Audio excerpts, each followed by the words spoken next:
Full time.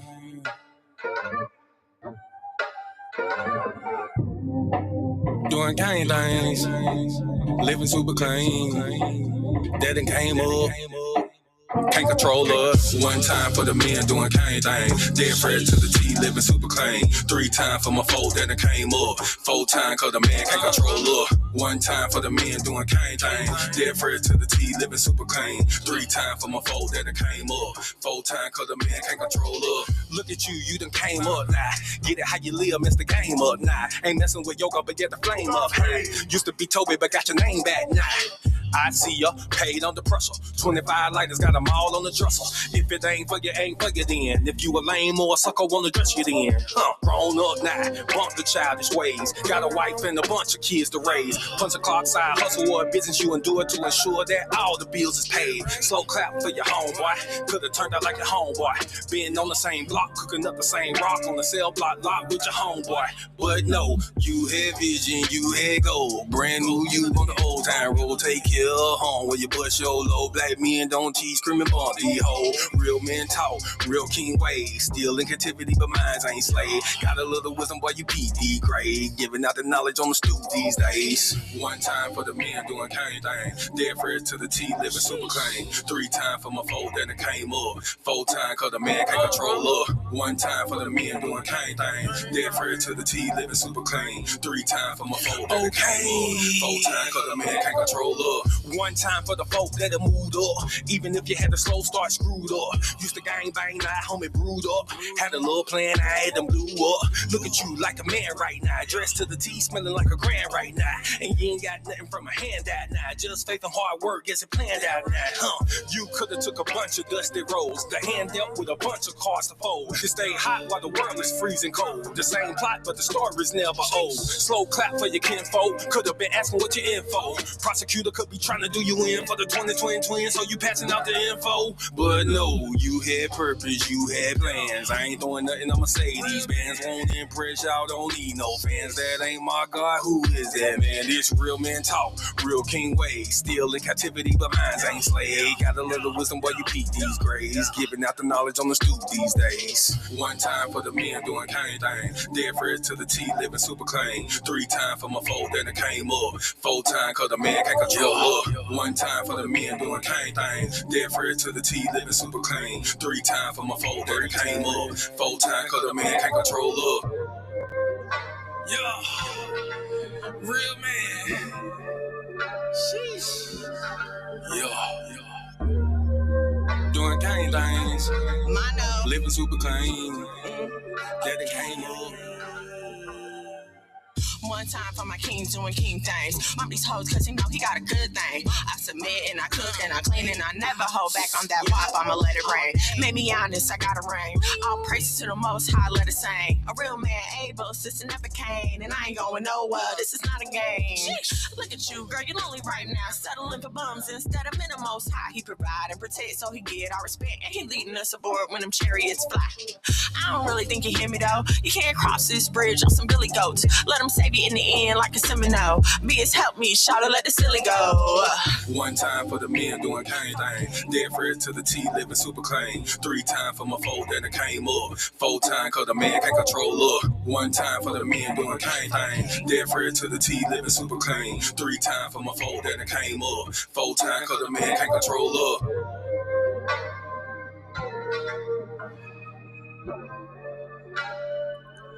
Shalom and shalom, sisters and cousins, and praise the Lord, saints. It's your favorite housewife, Miss Mono.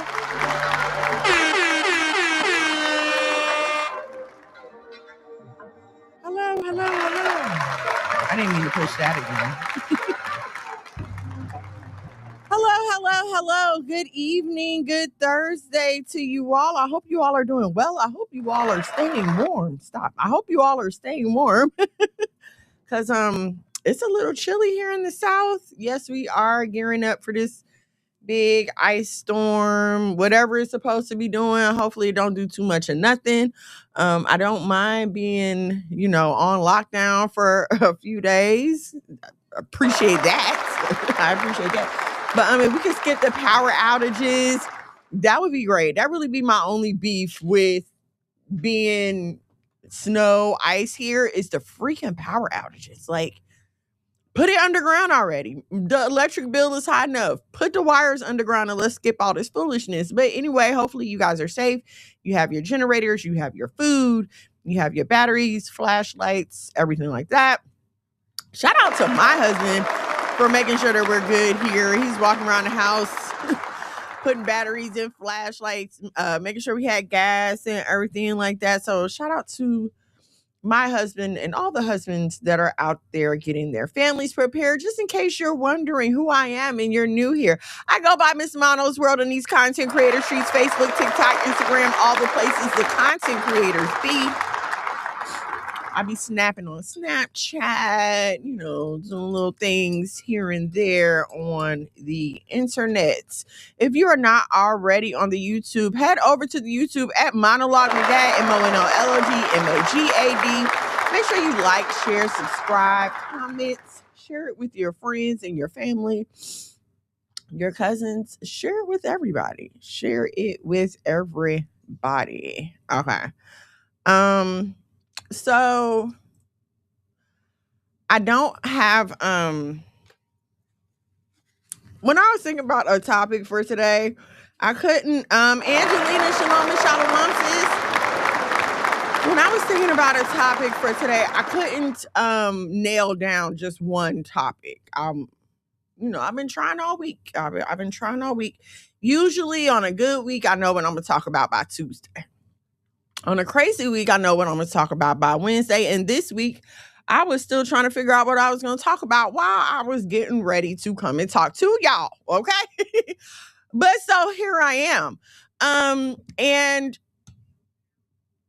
I did not want to do the talk that I'm about to do just because of some things that have been happening recently, and I did not want anyone to think that they were the topic of this talk. However, this talk was planned before last week's show. Okay, we did a impromptu show with me and my husband last week because of the whole Drewski situation. But this is a topic that I had planned before that occurred. Okay, so I just want to get that out there. All right. Okay, so what I want to talk to y'all about is what do you identify as, or how do you identify yourself, right? And I know identity is one of them crazy words because it can mean so many things. These days, and in all of humanity, people have put labels on themselves, or they have either been born with labels. Okay, I'm a female. That is the label I was born with. That's what I am. I'm a descendant of slaves. I was born like that. Can't help that. Okay. As we get older in life and we start to make decisions about our religion, our spirituality, and the way that we want to grow up, we choose labels according to how we choose to live our lives in regards to our spirituality. Okay. Some people choose to be Christians. Some will identify as Israelites. Some will identify as Methodists. Some will identify as Muslim, whatever. Okay. There are different taglines for how you want to describe your spiritual being. However, it has really been a sour point with me these days, because it's hard to identify myself and my spiritual beliefs in a way that has one definition universally. If I tell people that I'm a Muslim, then they have a certain image in their mind of a Muslim woman and what she does and what she doesn't do and how she carries herself. If I tell people, if I was from the Middle East and was telling people that I was Hindu or Buddhist or anything else, there would be a picture in their mind of a prayer life and a culture and rules, right? I know that's what I think of.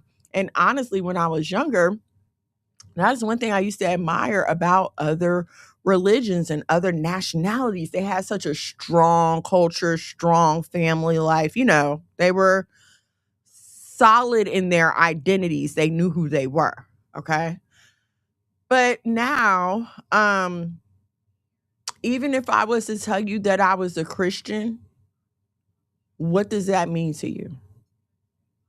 What does that mean to you? There was a time when saying you were a Christian meant you didn't do certain things. You attended church on Sundays. You tried to live by the Bible, blah, blah, blah, blah, blah. And now let me be clear, right? Because I've only been alive for 45 years and I've only been an adult for, a little over 20 of those years. So I'm in no way, shape, or form saying that Christianity has always had such a sparkling reputation. I'm not saying that at all.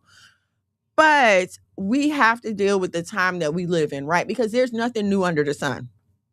So I'm sure this is not the first time that Christianity has gotten a bad rap because any and everybody started labeling themselves and their activities as Christian. Okay. So that's not what I'm saying at all. I mean, in fact, if we just go back to the advent of Christianity, after the resurrection of Christ, and you see the Romans putting a Christian veneer over their pagan God worship. Okay. So, I mean, boom, we can go all the way back there, right? But that's not what we're here for. I want to talk to y'all today because we can only change today. We can't go back and do anything about yesterday, and we can only control ourselves as individuals, right? I get that. Because I can recall sitting at home when celebrities were talking about, oh, I'm a Christian, I believe in Jesus, and I'm saved now, and the world was applauding. And even as a teenager, I'm like, so they can just say they're a Christian and that's it? Because the Christianity that I grew up in had standards. There were rules. And we've come so far away from having any requirements on people who want to say that they are followers of Christ, that now you could say you're a follower of Christ and then turn around and commit 30 heinous acts. And there's going to be somebody right there, but they said they were a Christian. And hear what I'm saying. I get internal struggles. I get struggling with sin. Okay. I'm not here to proclaim that I am perfect. I'm not here to say that I'm above anything at all. No. In fact, many of these mistakes I have made myself. Okay. So I'm not coming in the spirit of condemnation or arrogance or anything like that. I'm coming in the spirit of what the heck are we all doing? We're all responsible for this. What the heck are we all doing? When you identify yourself, people contribute certain attributes to that label that you have put on yourself. That comes with certain expectations. If a coworker tells me that she's a Christian, I'm going to expect her to exercise Christian values and morals. I'm going to expect her to show love to all of her coworkers. I'm going to expect her to be kind whenever possible. I'm going to expect her to carry herself with a certain amount of joy, of humility, of get alongness. You understand what I'm saying? I would expect her to be a peacemaker in the environment. I would expect her testimony to be of a Christ-filled life. I don't expect her to come in telling me about how she was laying up with so-and-so and how she did this to that man and that to that man. It's just certain things I would not expect as someone who claims that they are a Christian, right? And we got to start thinking about it like this. How would you feel if it was your name out here that people were claiming and doing any and everything? Let's take it another level. Parents, how do you feel when your kids are out here acting crazy? Immediate embarrassment, because everyone knows that this is your child. Your name is on this child. Everybody know this is your child. When you see A, B, C, A, and P, you know those are my kids. And if they're out there doing something crazy, now I know their mama taught them better than that. That's the first thing. Look, I know their mama taught them better than that. I don't know why they out here acting like this. How much more And because in the Bible, God often compares his love for us to our earthly father. If your father would do good for you, how much more will your father in heaven? Okay. So that relationship is often compared. So it's not a far stretch at all. Because now here you are walking around claiming to be a child of God, claiming to be a son of the king, you a daughter of Zion, the progeny of Israel, you this and you that, but you are acting out here acting like a full-time demon. Why are you so brazen and bold about bringing your God to an open shame? Why are you so okay with that? Does nothing inside of you say, well, maybe I shouldn't? Because you make yourself look crazy. Okay, you make yourself look crazy. And I know that you're probably thinking like, oh, well, nobody can tell. And for those of y'all that's out here living a double life, right? What do I mean by living a double life? When you met Buddy, you told him you was a Christian, you told him you was an Israelite, you told him you was Muslim, you told whatever you told him, you gave Buddy a reason to believe that you live your life according to a text that says that you are not going to have sex outside of a marriage covenant. You identified yourself as something that led Buddy to believe that you may drink, but you will not be getting drunk. You led Buddy to believe that you live your life according to a text that says that you will carry yourself according to a certain standard. You will be modest. You will be respectful. You will carry yourself like a lady. And then you turn around and do the exact opposite thing. And see, you be thinking like, oh, well, he's in the world. You know, he don't know the Bible like that. He don't know any better. The devil knows the Bible. What is wrong with you? We have got to stop. And I know people are slow these days, right? We always talk about like how a lot of people are illiterate and they can't read. But you got to stop thinking that everybody is stupid except for you. And like you got the sauce and you can just go out here and have your way with people and nobody is using their brain cells to put two and two together and seeing you for the hypocrite that you are. Just because they in the world doesn't mean they want to tolerate your hypocrisy and your lying. And then not only that, what message are you sending to this person that still needs their soul addressed? Okay? They still need to come to the revelation of Christ themselves. But you are sitting up here presenting yourself as a representative of Christ, doing the same exact thing that they've been doing. So what is the difference? Why do I need to be obedient if all it is the same stuff that I'm already doing? What's the difference? All the way in or all the way out. That's it. If you're lukewarm and he will spew you out. We talked about that a few weeks ago. Nasiah, shalom and shalom. Thank you for joining me. We talked about that a few weeks ago. If you was smiling in my face, right? If you came and smiled in my face and came and sat at my table and ate my food, and I had people do this to me before. You come to my house, you eat my food, you know what I'm saying? I'm sharing with you and we breaking bread and I'm thinking we people. And then you turn right back around and tell all my business, tell lies on me, tell people you never knew me. And, you know, when they ask you about stuff that I said or stuff that I did, you be like, I don't know what she's talking about. I don't know where that came from. No, I don't get down like that. People will call you two-faced. They would say that you're two-faced, that you're a snake, and that you can't be trusted. So why do you feel like you doing it to the Most High is any less severe? Why do you feel like that just because it's a God that you can't see, that it's not as severe, that does not make you two-faced? When the Bible talks about a person who is double-minded is unstable in all of their ways. Why are you okay with casting such a disparity between your behavior and the laws of God?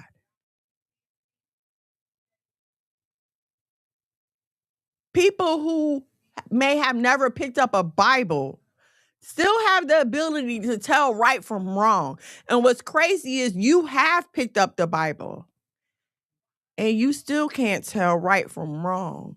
Because if you could, why do you keep doing the wrong? At this point, it's willful sin. And again, I get struggling, y'all. Listen, I've been single, I've been a single parent. I get it. I get that. But we have got to start doing better. At this point right now, I don't know what to tell people I believe. I want to tell people I believe in the Bible, but there are so many different ways that people who claim that they believe in the Bible as well have presented themselves that it's crazy. And don't tell somebody you an Israelite. Don't tell somebody you're an Israelite. I'm fighting for my life the whole time. I'm fighting for my life the whole time. I'm fighting off accusations and reputations and stuff that I had nothing to do with forming.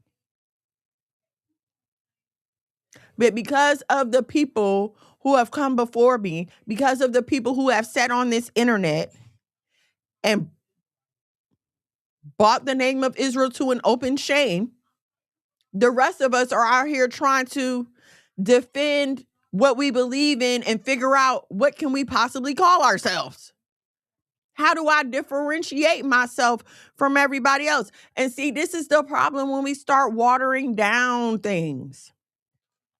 I don't know if y'all have noticed this universalism move, but for a long time they've been trying to get all religions to act as one. They'll have them all meet at one place. I don't know what this thing is called, but they do it where all the leaders from these different religions get together and they all talk and like trying to figure out how to like coexist as one in the world. But if we're all mixed up, then there's no boundaries, there's no laws, there's no definitions. We're all just doing whatever. And that is the exact opposite of the world that the Creator formed. In the beginning, it was void and dark. You ever took a bunch of colors and mixed them up? You ever took art class? I know we all probably did it as kids, right? You're supposed to be painting, but you just take the red and the blue and the yellow and the green and you make one big puddle. And then what do you come up with? A big old muddy puddle. It's not even a clear color. Like it looks brown, but it could be a little green. And it's just a mess. It's useless. It's the same thing with everything else. When you try to take this religion and mix that religion and mix it with a little bit of this and a little bit of that, and more importantly, you're trying to put all these gods on the same level. Let's talk about it. You want to make your God equal to the creator of the universe. And if I believe in the superiority of the creator of the universe, I can't get jiggy with this. You're not about to sit here and tell me that Yahweh is on the same level as Buddha, is on the same level as Shiva, is on the same level as Kali. No, sir, the devil is a liar. Yahweh, the creator of the universe, is God of all. But when you start dibbling and dabbling, just like Solomon, when you start dibbling and dabbling, you wind up doing things to worship these other gods, whether you know it or not. Whether you know it or not. This is why you're supposed to examine your ways. You don't just go around doing stuff.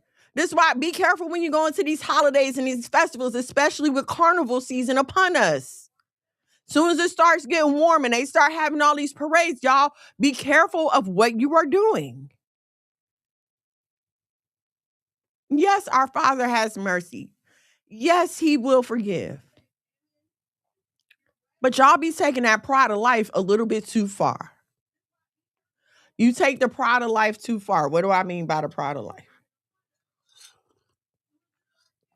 The pride of life that comes from living and not realizing that you do, in fact, have an expiration date that is not in your control. And so therefore, oh, I'm gonna do this little sin today, and then, we'll get it right tomorrow. That's the pride of life, thinking, oh, I got till tomorrow. I got till tomorrow to fix this. And so, hey, today I'm gonna just live for today.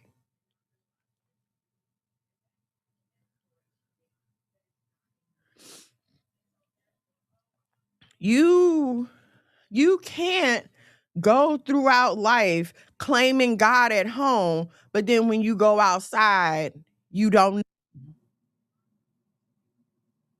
You walking around like Peter.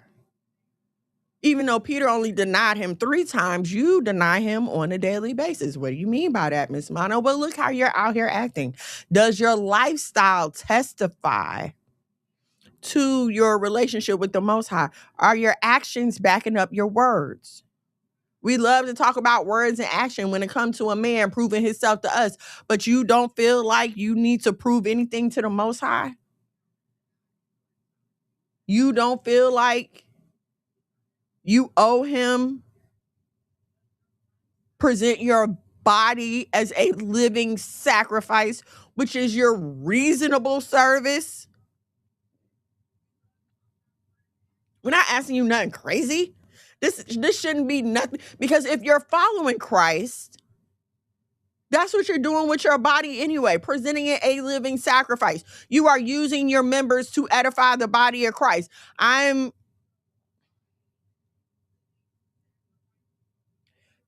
James 1:27. Pure religion and undefiled before God and the Father is this: to visit the fatherless and widows in their affliction, and to keep himself unspotted from the world. James 1:27. You can look it up yourself. And I remember the first time I read this scripture, I was like, wow, this is in here? Yeah, it's in there. We love to call ourselves religious. We love to, oh, I'm so modest. I'm this, I'm that. I'm a daughter of Zion. I'm perfectly and wonderfully made. Are you unspotted from the world? When's the last time you visited a widow or orphan, or even bothered to roll down your window to throw somebody a dollar or two? What are you identifying as? A lot of y'all are out here being trans spiritual. And you know what I mean. Y'all know what it means to be trans? You really one way, but you dress up as another. Y'all really some demons out here playing trans Christians. You want to be a Christian when it matters. When something wrong, all of a sudden you need all the prayer and the fasting.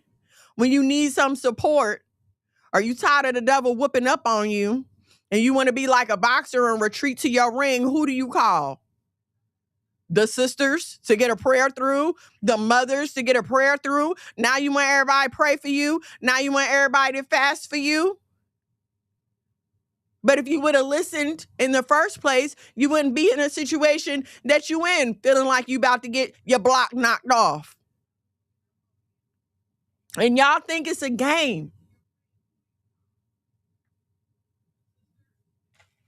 Y'all think it's a game. Listen, it is not a game. Your life is for keeps. This is what you have to understand. Your life is for keeps. This is not some kind of joke. You're not going to close your eyes. It's not a video game. You're not going to close your eyes and die and then respawn to continue in another time. That's not how this works. Once it's over, it's over. Once the book say the end, the book says the end. And the thing is, you don't know. And if you don't hold up the things you're going to do, don't think that man is going to have any boundaries or respect when it comes to you. Exactly. He's not, because you don't have any. And y'all don't come out and tell him, I'm not having sex till I get married. And then turn right back around and have your legs in the air counting ceiling tiles. Why even bother to say it? When you act like that, it's like you're issuing a physical challenge. I don't know how many of y'all used to watch Double Dare back in the 90s when it would come on Nickelodeon, but they had this thing where you can answer a question or do a physical challenge. Y'all be out here issuing physical challenges. I don't have sex till I get married, and he just take that as a dare. Like, oh yeah, now I'm gonna have to show her that she will. Why even say it? Just stop saying it. I have to get right today, right now, and ask for God to help us along the way. Exactly. Larnice, shalom and shalom, sis. Thank you so much for joining me. I'm stealing it and teaching it like my own. Y'all heard it here first. Now I gotta start copywriting my stuff because my husband gonna start taking it. But your soul is not to be played with. Your spirit is not to be played with. And here's what y'all don't understand. Like, a lot of this anxiety and depression and a lot of this mental illness stuff that you be going through is because you are double-minded. It's because you are double-minded. Let's not act like there's not spirits attached to this behavior. And see, this another thing I don't like about certain like denominations. You want to deny the existence of the spirit realm. How could you? How could you? The Bible testifies to it.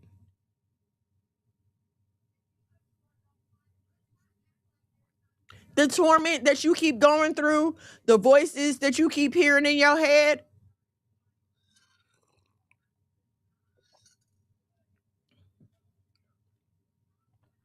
The wondering, do he love me? I don't know if he loves me. What's wrong with me? Why can't I seem to get nobody to love me? It's because you're double-minded. If you would stop laying up with men, then you wouldn't be expecting them to love you. You're doing it to yourself. Our Bible study next Sunday is about forgiving when you don't receive an apology. Okay. And one of the things I address in this study is the fact that a lot of times when we women meet a man and we decide that we like him, we create a whole relationship in our head. We create a whole relationship, a whole story. We create this beautiful wedding story, and it's only the second date. But because we've created this in our head, we expect him to just go along with it. And when he does not, because he never even told you that he liked you like that, let alone love you, want to marry you, be with you. He never even said that. Okay, so you've created this whole saga in your head. And then when he does not respond in the way that you had it planned out in your head, now he's wrong. When the fact of the matter is, no, you went in there with false expectations that it was never his obligation to meet those expectations. You put yourself in these situations to end up feeling bad about yourself. And it's just the truth, y'all. A lot of stuff that we women complain about when it comes to our self-esteem, how we feel about ourselves, is because we keep putting ourselves in these situations with these men that they never asked to be a part of. And then we feel bad like something's wrong with us. When the fact of the matter is that just wasn't meant to be. There's nothing wrong with you. That just wasn't meant. I don't like the oat milk. I don't like the oat milk lavender thingy at Starbucks. I like my white chocolate mocha. Doesn't mean nothing's wrong with the oat milk lavender thingy. I'm sure a lot of other people like it. I happen to like the white chocolate mocha. I'm not wrong. That's just what I like. And the problem is, y'all won't sit down long enough to figure out if you're what he likes. You just made yourself what he likes because you like him. And instead of you realizing that, you know what, I'm not made out for the game. I'm not made for the game. I want to be a lady. I want to be married. I want to be a one-man woman. I don't want to do this anymore. I'm going to stop playing like this. And instead of you stop playing around, you want to still be out here and then you wonder why you're so bitter, so angry, why nobody want to be bothered with you all the time.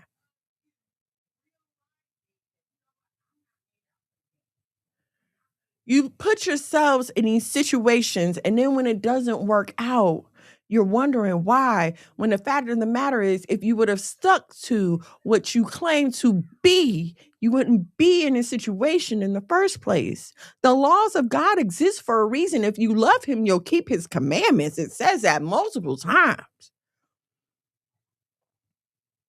But here's T. Here's T. If you love yourself, you will keep his commandments. If you look at the commandments, something I noticed, the commandments show you how to love the Most High, love yourself and your family, and how to love your neighbors. It's all in there. That's why the greatest two commandments, love the Most High with all your heart, mind, and soul, and love your neighbors as yourself. That doesn't mean that, oh, these are the only two commandments. This means if you go through the commandments, they show you how to do that. So if we're not keeping the commandments, look at what you're not doing. You're not loving the Most High. You're not loving yourself. You're not loving the people around you. What are you walking around? What spirit are you walking around in? Because it's not love.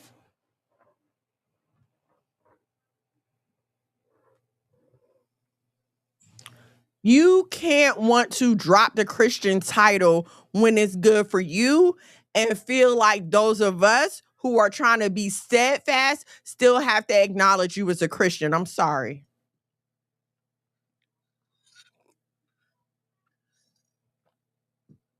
What do I mean by that?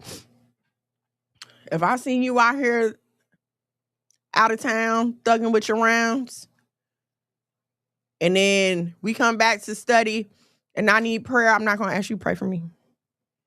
I'm not going to ask you to pray for me. It's okay, sis. You stay over there. I seen you. You stay over there.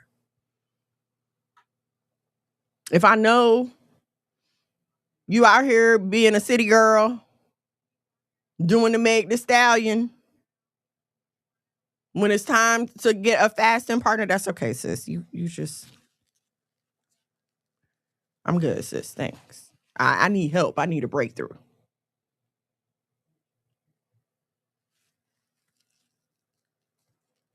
I catch you out in the street, halfway dressed, being all loud and immodest, and then you want to come up and hey, no, ma'am, I don't want to be associated with that. Don't come over here with that. Because you're going to attract elements that think that that's cute, and that's not what, go on, sister. We'll see you at study. Go on.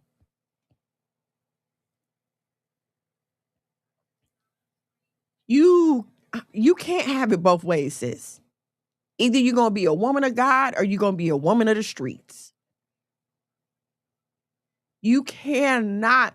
The day and time that we live in do not allow for such fence sitting.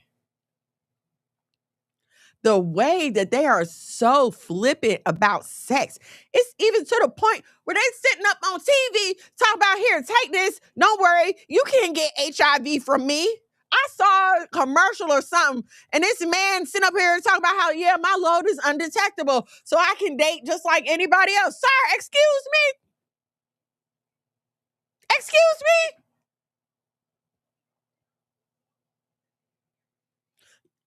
me? Listen, it's still HIV in there. I don't care if you talking about it's undetectable. It's still in there, ain't it? You're not cured, are you? It's still in there. So now you want me to get injected with some drugs so I can be injected with your virus? And y'all are falling for this? For those of y'all who care to protect yourselves? I know it's some of y'all out here raw dogging strangers. Don't know him from Adam's house cat, but here you go. And with no protection, no less. With no protection.